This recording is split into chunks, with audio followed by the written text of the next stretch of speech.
Hello, hello, hello. Welcome to the Pop of Color Late Show, a late night talk show where instead of ranting about politics, we talk about the music industry in bright and colorful ways. My name is Clara Charron, and I am so excited to be here. This is Monday, October 8th, and it is Canadian Thanksgiving Monday. So for all my Canadian viewers, happy Thanksgiving. Well, I run Pop of Color, the music industry blog, and branding and marketing company for artists. And this is just a little late night talk show I love to do where I love to bring the news and little workshops to artists and just showcase my personality and just have fun with you guys. Because I love talking to people, and I just feel like I don't always manage to get my personality across when I write it the same way that I could when I speak. And since one of my goals in the music industry is to speak at conference panels, I need to showcase that I can speak to you guys. So, hello everybody. Tonight's episode is going to be focused on building a persona and honing in on your artist persona. So stay tuned for that. I have a worksheet that you can download for free to follow along with. The link is in the description of this video. Do check that out because I would love if you downloaded it. Next. I made it. It's pretty, it's sparkly. But yes, it's just a PDF download for you that I feel like would be really useful to have on hand when you're building your brand. Put it into your style guide, share it with the people who are also working on your branding, on your marketing, and then so whether it be your agent, your manager, or just the other band members, so everyone is consistent, that is very good to do. So as with every week, I would like to start with the news at the top. News piece number 1. Warner Music Group has announced that they are partnering with Blockchain Media.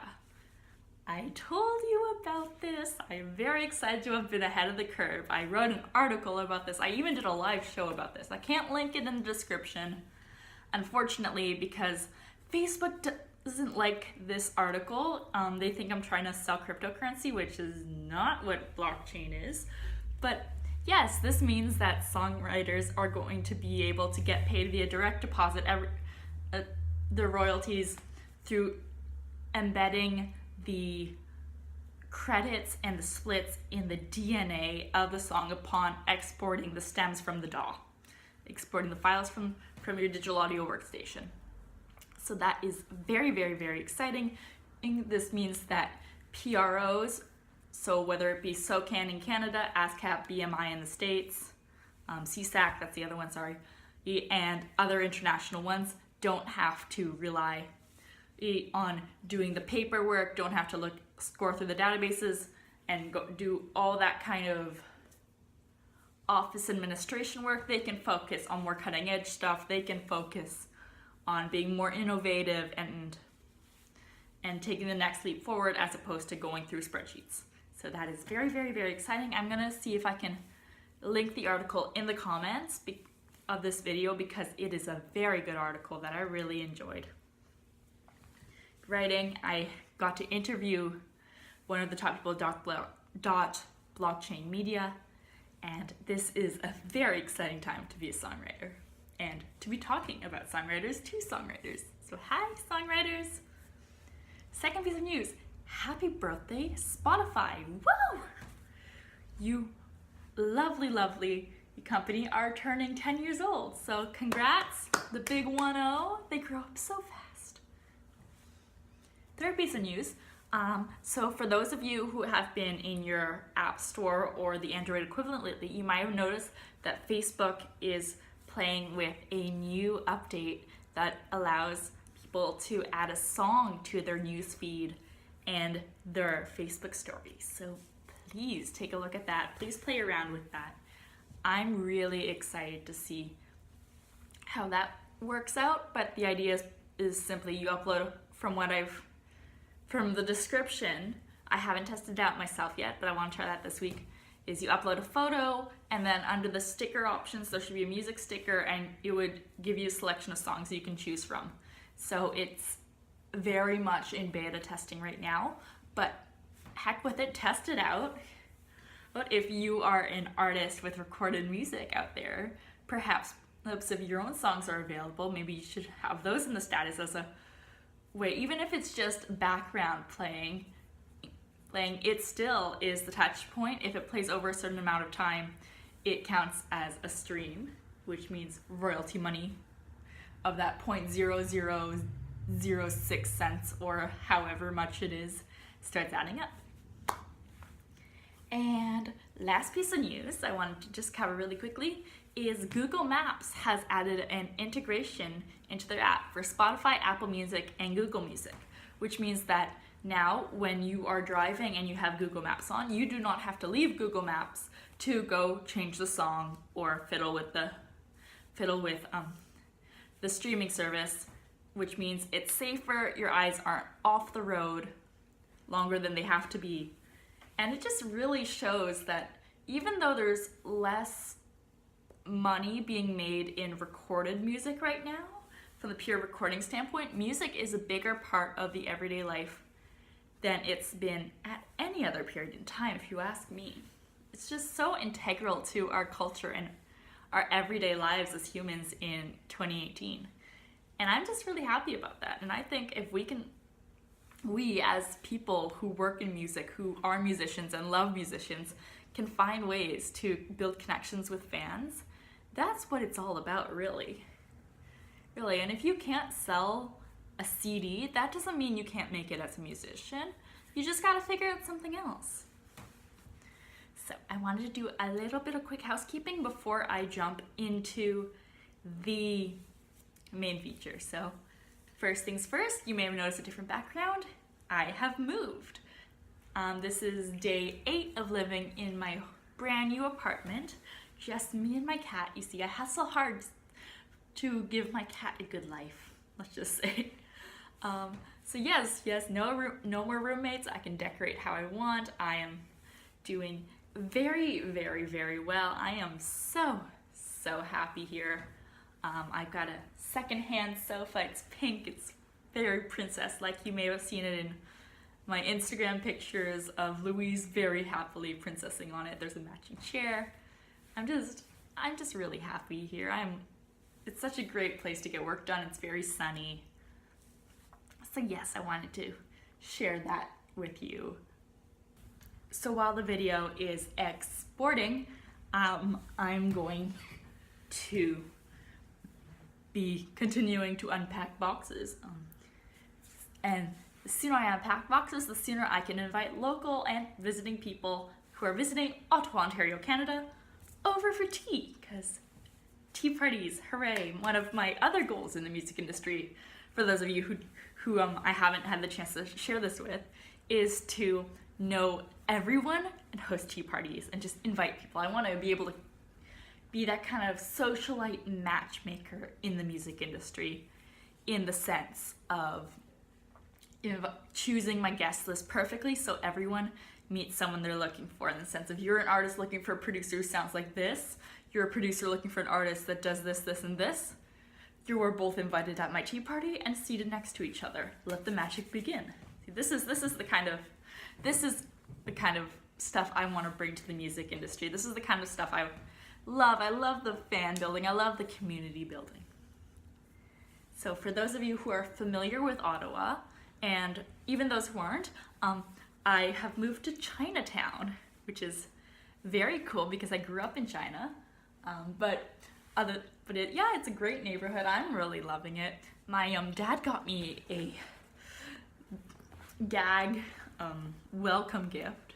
It's a hat. It says "Make Chinatown Great Again." So I think I'm debating if I should display it in my entrance. I mean, my dad does have a sense of humor, let's just say. One of the main projects I'm working with right now is I'm running the digital publicity and marketing campaign for a Chinese Greek fusion artist, Charron George. And one of the things for his album release concert is I'm working the merch table. So I'm debating if I should wear this "Make Chinatown Great Again" hat while working his merch booth. What do you think? Let me know in the comments of this video below. So if I should wear this gag hat, he adores it, but please let me know. No, please boost me up because I think it's above my level of comfort when it comes to fashion to wear that hat. One last little thing I want to show you before we jump into the main topic of building your artist persona is this photo. I got my grad photo framed. As you can see, I have the sparkle shoes on and I have the matching frame, so I'm very happy. So I framed it. Framed my little grad photo. Okay, I premiere Monday nights at 9. So for those of you watching on the premiere, Monday nights, 9 p.m. Eastern Standard Time. I do almost every week. The reason I didn't do last week is because that was moving day. I was up to my ears in boxes. But today, I'm back. I am so happy to be here. Okay. So we're going to be talking about persona and branding. Just in the general sense of refining and sketching out your persona. I've got a worksheet in the description of this video. Do check it out. Do download it. It's a free worksheet. I feel like it would really help. It takes a bunch of the things I'm mentioning and puts them into a fill out the form, fill out the box kind of way so that you are on the same page when it comes to who are you, what do you stand for, where are your boundaries. So let us begin. What is a persona? Well, I like to define a persona, especially an artist persona, as the brand of your personality. So the word branding gets thrown around a lot. A personal brand, I like to define that as a fancy way of saying reputation. But the brand usually connotates also the visual element, the sonic element for musicians and other things. So for example, when it comes to my brand, I'm very, bubbly. I'm sparkles and cats and the color turquoise and sparkly gold, and I have this larger than life happy positivity thing going on. And what I like to do with persona, and this is my way of doing it, is I take the natural elements of my personality that I like and I amp them up. So if you see me, like this morning I went to go pick up milk at the gas station because most things are closed. It's Thanksgiving Monday here in Canada. So, I'm just no makeup, in a raincoat and sweatpants, and I'm I am still nice to the cashier, I'm still happy, but when it comes to the performance element, so that would be whether you are on stage, whether you are talking to fans, whether you are doing an interview, and in my case, it's talking to the camera, I take those natural parts of the personality and I crank them up for effect.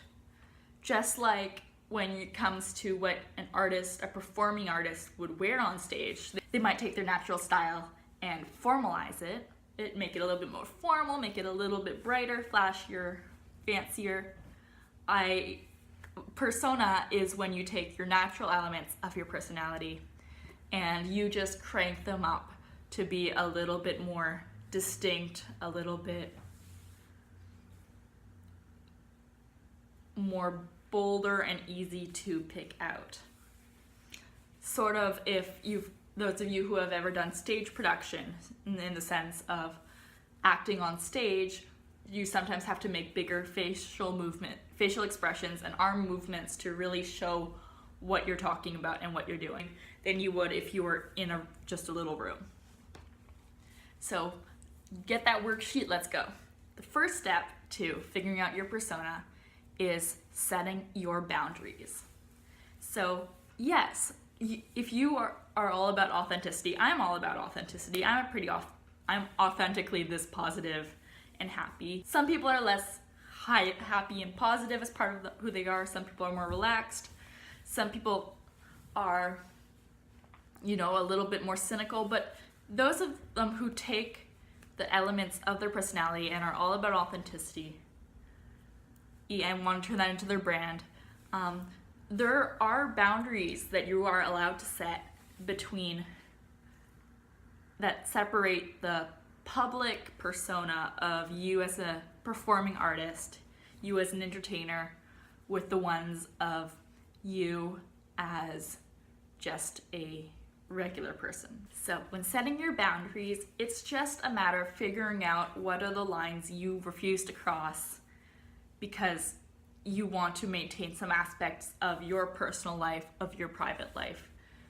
Just because we live in the age of authenticity and instant access to celebrities via social media, to your favorite musicians, you're all about authentic fan connections, does not mean you need to turn into basically a reality TV star and broadcast every waking moment of your life.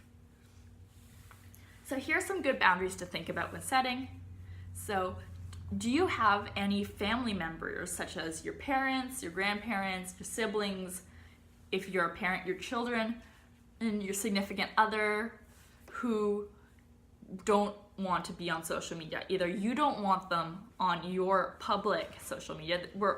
We are talking about your public. So this would be your Facebook fan page, your official Twitter, and such, not your personal. Any family members or close friends who would not want to be on camera or on audio recordings in your life when it comes to your entertainment. That doesn't mean they don't love you, that doesn't mean they don't support you, but some artists, for example, don't want their kids to be photographed. Some people don't want they will not show the family Thanksgiving photo on their public page that they would on their personal. So take a moment, think of that, and feel free to pause this video and then keep going.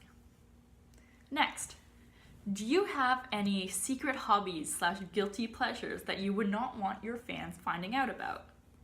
So I'm not necessarily talking about illegal activities or really morally questionable things, but you might not want fans to know certain parts and aspects of your life. And there's no harm in that. Some people are fine with showcasing themselves as a musician and also other things. So for example, I am very happy to showcase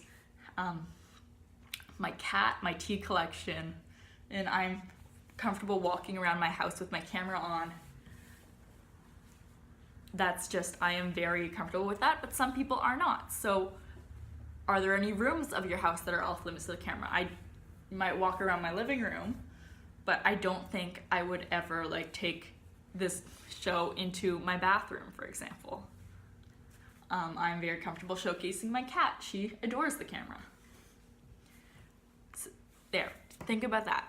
Okay, next, the next one is about political views. If you are an artist who expresses a lot of political views, such as a punk artist, a political folk artist, this may not even be a problem. But for those of you who do not perform explicitly political music, are you comfortable expressing your political views on your public, fan-oriented social media? Some artists are.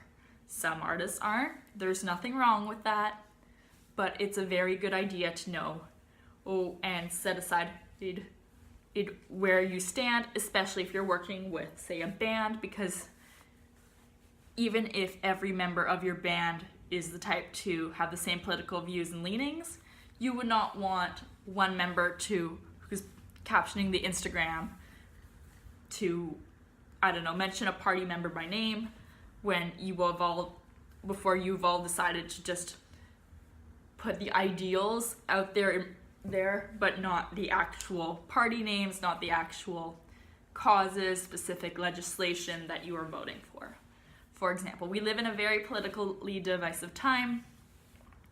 Some artists, they build their community with their fans, and they're in the sense of really showing who they stand for. So think musicians who will campaign with politicians or perform at political rallies. That's great for them. That's very, very, inspiring in that sense, that they believe in, that's a cause they believe in. And so they do it. There are others who really want to stay quiet about the explicit political views, but they are singing about ideals like peace on earth and stuff. And when they get into the descriptions of the lyrics or interviews, you can figure out where they stand, but in any sense, it does not. Just no, because on one hand, you can make some fans stronger by expressing your political views, but then you can make others turn away because we live in such a divisive time. So it's really a balancing act, and it's up to you, it's up to your style, and up to your personality and persona to decide what to do. Next, how comfortable are you with your body? That sounds very weird on camera. I don't think I've ever said that out loud except in practice. But I mean in the sense of, what are you comfortable wearing or not wearing as your artist self? So whether it be on stage, whether it be on camera, in photo shoots, do you feel comfortable with putting certain photos on your public socials as promotional stuff for your music, or ones that you would rather save for your Polaroid hanging up in your bedroom, for example? So some artists are very comfortable bearing it all. Others will keep those cute like one-piece snuggie pajamas for the personal and have their professional shoot photos or just jeans and t-shirt photos on public. Some artists dress conservatively anyway, so there is no issue there. Just figure out the line. What body parts are you comfortable exposing? What ones do you want to keep covered up at all costs? Do you think that this matters to you? That's something you need to think about. So that is one not to be overlooked. Next one. Okay, this is actually the last one, a tough past. So life is hard. No one gets out alive anyway. Some of us have had it harder up to this point in our lives. So if you are someone as an artist who has written inspiring art and has created music and has lived a life that up till now has had its ups and downs, how comfortable are you at speaking out about the downs? Whether it be a criminal past, health issues, family issues. Some people are more open to bringing that into their artist persona than others. So do think that through. Are there certain elements to it? Do you want to air the dirty laundry, every gory detail? Are you the type to stay vague? Are there some stories you're ready to tell to the world and potentially open yourself up to backlash about? And then there's others you are going to carry with you till your grave. Are you going to reveal them when you write a song about them, and that's the only time, because once you've thought it through with the song, you're willing to think it through with the story around it? Think it through, because this is what matters to you. This is your persona. Okay, the second step to defining a persona is to select your traits. Select your traits. That sounds like a video game character creation, but you know what I mean. There are certain traits of a personality. So these are the traits of the persona. So some artists will do a persona as their alter ego, but many of us in the age of authenticity just have, as I mentioned, are the ones to crank up their natural personality to make it the persona. So traits are not moods. Moods are things like happy, sad, angry, you just emotional kind of moods. And you can't just have those, because that means that your songwriting is going to be extremely limited. You are not a one-trick pony. You are much better than that. Here are some ideas of traits. Confident, boundary pushing, experimental, funny, down to earth, intelligent, energetic, proud of my roots, humble, trendy, easygoing, chill. You get the idea. You can take these traits and apply them to different moods. So you can be humble and sad, humble and happy. You can be intelligently happy, intelligently angry. My own traits, for example, are bubbly, friendly, clearly, clever, witty, if I do say so myself, funny, kind, motivational, accessible. Well, these are kind of things I bring to the table as key parts of my persona. Starts with a personality, crank it up to the artist persona. Because I am an artist in a sense, even if I'm not performing with my guitar right now. So the last step to creating your artist persona is after you select your traits, you need to find the limits to them. Because when we're cranking up our personality into a persona, it is very easy to go overboard. And I don't want any of you guys to do that. We're multifaceted people. We are serious people making serious art. So say, even though I am bubbly and happy, you don't see me jumping up and down mockingly when I don't feel like it. I am a human being, and I can convey that even when I am on my persona part of who I am. I have that turned on. So the idea with defining limits is to start one place and start with your trait, add but not, and then put the extreme that you do not want to reach there. So trait but not extreme. You can get this in the worksheet, which brings it out for you so you can label them. But for example, here are mine. Bubbly and friendly, but not avoiding serious subjects.